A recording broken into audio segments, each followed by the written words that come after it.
Welcome back to Historical Context. Today, we continue our series on Virginia during the Restoration. Today's episode looks at Nathaniel Bacon at the center of Bacon's rebellion, which is just getting underway. Last week's episode covers those starts. Actually, the last two episodes would probably be better to view prior to today's, but having defied the orders of Governor Berkeley and raising his own army to fight the natives, Nathaniel Bacon returns home to Henrico County, being labeled a rebel in early June 1676. On June 9th, Bacon decides to take a conciliatory tone with the colonial government. Let's have a look at his writing.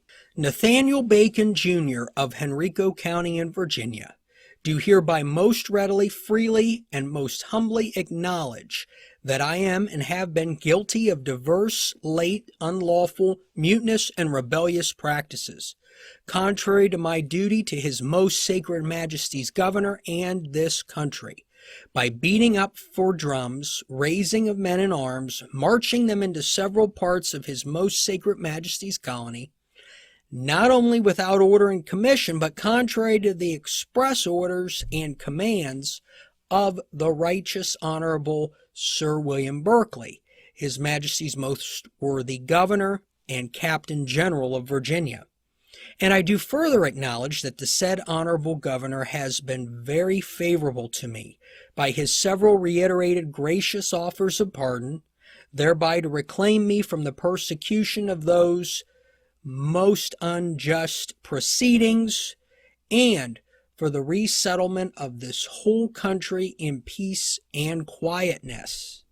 He continues, and I do hereby, upon my knees, most humbly beg of Almighty God and of His Majesty said Governor, Bacon's opposition, that upon this my most hearty and unfeigned acknowledgement of my said miscarriages and unwarrantable practices, He will please to grant me His gracious pardon and indemnity, humbly desiring also the Honorable Council of State, by whose goodness I am also much obliged, and the honorable burgesses of the present Grand Assembly to intercede and mediate with His honor to grant me such pardon. So Bacon taking a different tone here, one of requesting forgiveness. Let's continue. And I do hereby promise upon the word and faith of a Christian and of a gentleman, that upon such pardon granted me, as I shall ever acknowledge so great a favor, so I will always bear true faith and allegiance to His Most Sacred Majesty, and demean myself dutifully, faithfully, and peaceably to the government and the laws of this country, and am most ready and willing to enter into bond of 2,000 pounds sterling, and for security thereof bind my whole estate in Virginia to the country, for my good and quiet behavior, for 1 whole year from this date, and do promise and oblige myself to continue my said duty and allegiance at all times afterwards. In testimony of this, my free and hearty recognition, I have hereunto subscribed my name, this 9th day of June, 1676, Nathaniel Bacon. So Bacon, he comes to the government, the colonial government, hat in hand, asking for forgiveness. The governor's council responds. Let's have a look. We of His Majesty's Council of State of Virginia do hereby desire, according to Mr. Bacon's request, the right honorable the governor to grant the said Mr. Bacon his pardon, dated the 9th of June, 1676. Bacon pleads for his pardon, and he gets it. He is also to be commissioned as a general. But let's have a look at, this is the narrative of Bacon's rebellion. Let's have a look. The governor refuses to sign the commission. Both frustrated by the governor's refusing to sign the promised commission, Bacon disgusted. So what does Bacon do with his disgust? Let's have a look. Upon Bacon's trial, himself readmitted into the council and promised a commission the Monday following against the Indians, with which deluded, he smothers his resentments and begs leave to visit his lady, now sick as he pretended, which granted. He returns to town at the head of 400 or 500 men, well armed, and reassumes his demand for a commission. So Bacon returns to Jamestown with 500 armed men. Berkeley tries to summon up his own men, but can't even get 100 organized. Berkeley then calls for new elections to the House of Burgesses, where Nathaniel Bacon is elected. Writer William Sherwood, who chronicled everything in real time, wrote, and I quote, "Mr. Bacon by his ruling faction was elected in Henrico County, their Burgess, who came in a boat or sloop with 50 armed men and lies before the town, with intent that when the House of Burgesses sat, to force his way amongst them. It was judged he was not a fit person to sit as Burgess, but that he should first be brought to answer the great charge against him.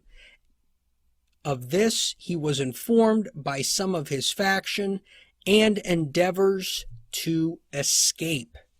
So Bacon, they're going to refuse to sit him as a Burgess after he arrives. He leaves, and he was able to leave. He then turns around and marches back into town on June 23rd, according to Sherwood, and made demands of the House of Burgesses. Among those demands were no new taxes to cover new costs imposed upon the colony, and for Bacon to receive his commission to fight the frontier natives. The Burgesses informed Berkeley that the colony had passed a law to raise 1,000 men, funded by new taxes, and that the law had already been read 3 times and passed. They did offer to pass a law giving him a commission and to have it read publicly. Let's have a look at what happens. And again, this is Sherwood's writing. Mr. Bacon declared he would not be longer put off. He would not permit any laws to be read there, walking at the head of his men, saying he would fain know who dare oppose him. Upon which the governor went to him, saying, for prevention of the effusion of Christian blood, let you and I decide this controversy by our swords. Come along with me, Mr. Bacon answered, yet was not his business. He came for redress of the people's grievances. The governor demanded what they were. He replied, 2 were already delivered, and the rest they would loudly proclaim. So now the commission is drawn up, and Bacon doesn't like the terms. Essentially, Bacon has to swear allegiance to the colonial government, and he replies that his allegiance is with the crown. Bacon yells to the Burgesses to draw up a new commission, which they agree to do overnight. Bacon orders his men to take watch of the town, and nobody is permitted to leave. Jamestown is essentially under martial law. The next morning, another draft is made, and Bacon enters the House of Burgesses with new demands. Among them is compensation, which the House passes along to the governor. Let's have a look at the writing. These demands were sent to the governor, who declared he would rather suffer death than condescend to them. But considering the ruin threatened us, the governor was requested by the Burgesses to grant whatever Bacon demanded, which being done, several persons were committed to prison, and now soldiers began to threaten to pull down our houses. Mr. Bacon also requiring an act of indemnity. He wants to be indemnified or held harmless against his actions, as also the governor leaves to his majesty's justifying his proceedings. What a mess. Sherwood, Sherwood who's actually writing this, is actually upset about the events, so we're not quite getting the whole story. As you can see, he's writing in sentence fragments. These are his exact words. Some of it is his exact spelling. and he's actually upset about what's going on. Now, what's funny is that the governor responds by requesting leave to go home. He lives outside of Jamestown, and Bacon says, nope. Bacon orders a guard to be put on Governor Berkeley, and Sherwood's comments for the day conclude, quote, "The rabble are now appointed new counselors." So basically, Berkeley is under a house arrest, if you will. Now, the next morning, news comes in that a native attack on the frontier has killed 8 people. This causes Governor Berkeley to request leave of the Burgesses to defend their communities, and Nathaniel Bacon leaves with his army to respond. So the pressure comes off of Berkeley and the Burgesses for now. Nathaniel Bacon writes a manifesto concerning the problems in Virginia. In the manifesto, Bacon states that the morality and justice has been perverted. And also, let's have a look at the writing. But if there be, as sure there is, a just God to appeal to, if religion and justice be sanctuary here, if to plead the cause of the oppressed, if sincerely to aim at His Majesty's honor and the public good without any reservation or by interest, if to stand in the gap after so much blood of our dear brethren bought and sold. Bacon goes on to state that no treason has been committed, as no actions subverting the government itself have been committed. He refers to members of the colonial government as unworthy favorites and juggling parasites. Bacon also takes issue to the governor's leadership. Let's have a look. Since the Right Honorable the Governor has been pleased by his commission to warrant this trade who dare oppose it, or opposing it can be innocent, although plantations be deserted, the blood of our dear brethren spilt, on all sides, one complains. Continually murder upon murder renewed upon us. Who may or dare think of the general subversion of all manner of trade and commerce with our enemies who can or dare impeach? Bacon looks forward to making his case. Let's have a look. How much we abhor these bitter names, rebel or traitor. May all the world know that we do unanimously desire to represent our sad and heavy grievances to His most sacred Majesty as our refuge and sanctuary, where we do well know that our causes will be impartially heard and equal justice administered to all men. On July 29th, Bacon is once again branded a rebel. And on July 30th, he issues a declaration of the people. Let's have a look at that declaration, and there are approximately 8 slides, 8 exhibits I want to show there. Let's have a look. For having, upon spacious pretenses of public works, raised unjust taxes upon the commonalty, for advancing of private favorites and other sinister ends, but no visible effect in any measure adequate, for not having, during the long time of his government, in any measure advanced this hopeful colony, either by fortifications, towns, or trade, for having abused and rendered contemptible His Majesty's justice by advancing to places of judicature scandalous and ignorant favorites, for having wronged His Majesty's prerogative and interest by assuming the monopoly of the beaver trade, for having in that unjust gain betrayed and sold His Majesty's country and the liberties of his loyal subjects to the barbarous heathen, for having protected, favored, and emboldened the Indians against His Majesty's most loyal subjects, never contriving, requiring, or appointing any due or proper means of satisfaction for their many incursions, murders, and robberies committed upon us, for having, when the army of the English was upon the tract of the Indians, which now in all places burn, spoil, and murder, and when we might with ease have destroyed them who were in open hostility, for having expressly countermanded and sent back our army, by passing his word for the peaceable demeanors of the said Indians, who immediately prosecuted their evil intentions, committing horrid murders and robberies in all places, being protected by the said engagement, and word passed by him the said William Berkeley, having ruined and made desolate a great part of his Majesty's country, having now drawn themselves into such obscure and remote places, and are by their success so emboldened and confirmed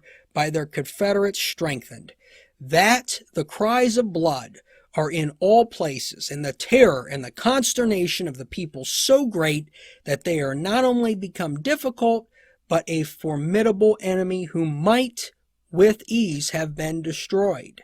When upon the loud outcries of blood, the assembly had with all care raised and framed an army for the prevention of future mischiefs and safeguard of his Majesty's colony, for having only with the privacy of a few favorites without the acquainting of the people, only by alteration of a figure forged a commission by I know not what hand, not only without, but against the consent of the people, for the raising and effecting of civil war and destruction, which being happily and without bloodshed prevented, for having the second time attempted the same, thereby calling down our forces from the defense of our frontiers and most weakened and exposed places for the prevention of civil mischief and ruin amongst ourselves, whilst the barbarous enemy in all places did invade, murder, and spoil us, his Majesty's loyal subjects.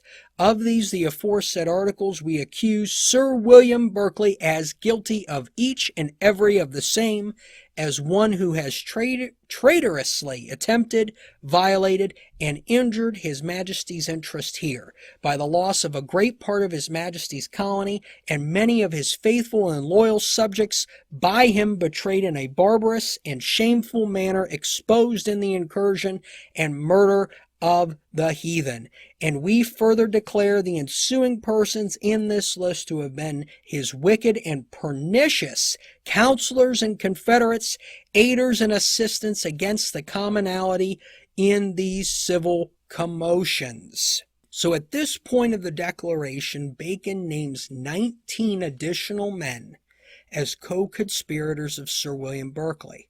Among them are Sir Henry Chicheley and William Claiborne, who's still alive.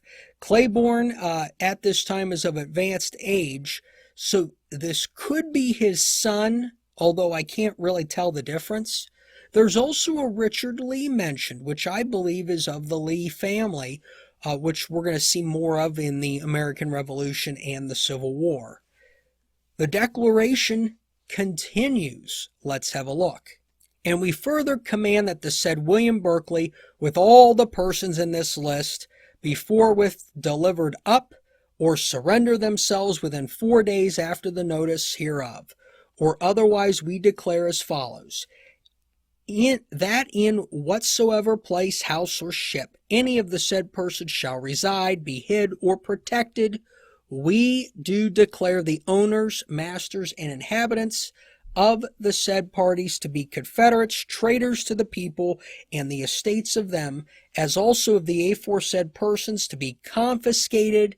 This we, the commons of Virginia, do declare. He continues, desiring a firm union amongst ourselves, that we may jointly and with one accord defend ourselves against the common enemy, and let not the faults of the guilty be the reproach of the innocent, or the faults and crimes of the oppressors divide and separate us who have suffered by their oppressions. These are therefore in his Majesty's name to command you forthwith to seize the persons above mentioned as traitors to the king and country, and them to bring to the middle plantations, and there to secure them till further order. And in case of opposition, if you want any further assistance, you are forthwith to demand it in the name of the people in all the counties of Virginia. Nathaniel Bacon signs his name to the declaration. While high taxes are mentioned, Berkeley's policy towards the natives appears to be the driving force here behind the rebellion. Bacon basically says Berkeley has blood on his hands from his policies. Bacon's rebellion is different than that of the American Revolution of a century later because Bacon is blaming the local colonial government for the problems occurring and is laying the crown blameless. In fact, he, throughout this, pledges loyalty to King Charles and to the government of England. Bacon seems loyal there, but rebellious to local control. Next week, we're going to examine the violence as Bacon's rebellion worsens and the further destruction that brings next time on Historical Context.